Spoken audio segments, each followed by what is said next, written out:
Hello guys, welcome to my channel. Hello guys, welcome again. In this video we are going to learn how we can use the spread operator in our JavaScript program and what is the benefit of a spread operator that is introduced in ES6 version of JavaScript. So let's understand it. I have a function and suppose I say here messages, or I can give the name like display like this, and I just pass here x, y and z, three parameters, and I display these parameter like console.log, and I say x, then console.log, then y, console.log and z like this. And if I use this variable, this function, and I pass the value like this and I call it so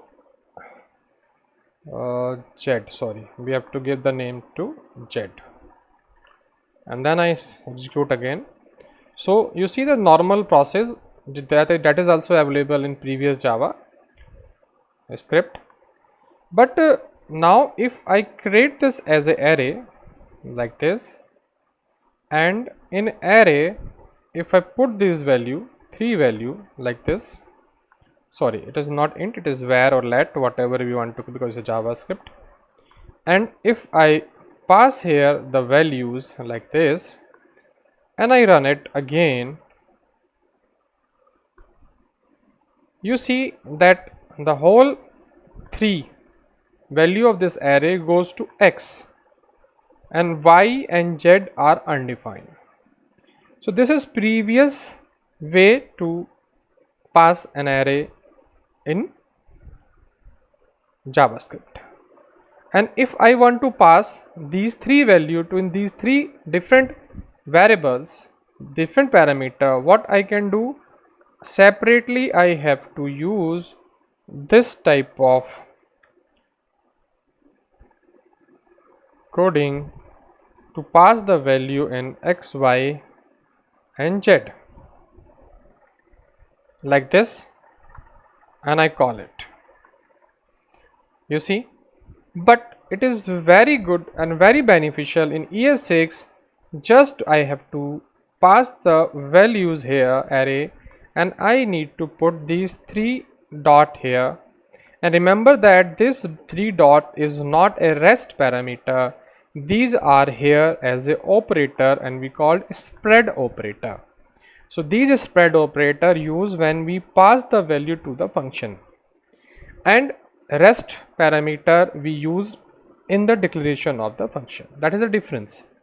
Here we are passing a value, and you see if I execute it, so the same thing is done. You see the same thing is done by this three dot, as we are passing here the value to the function. So here manually we are going to pass 0, 1, 2, 3, and if we are not passing any dot, three dot, then this value is going only in one parameter x, and rest of y and z are undefined. So this is the benefit of using ES6. Within a ES6 of JavaScript, we can add three dot in front of the parameter, and all these three value will goes to these three variables. Okay, and remember that number of parameter 3, and here is also number of values are 3, that should match, otherwise it may give some other type of error also. So that's all in this video. Thank you for watching my video.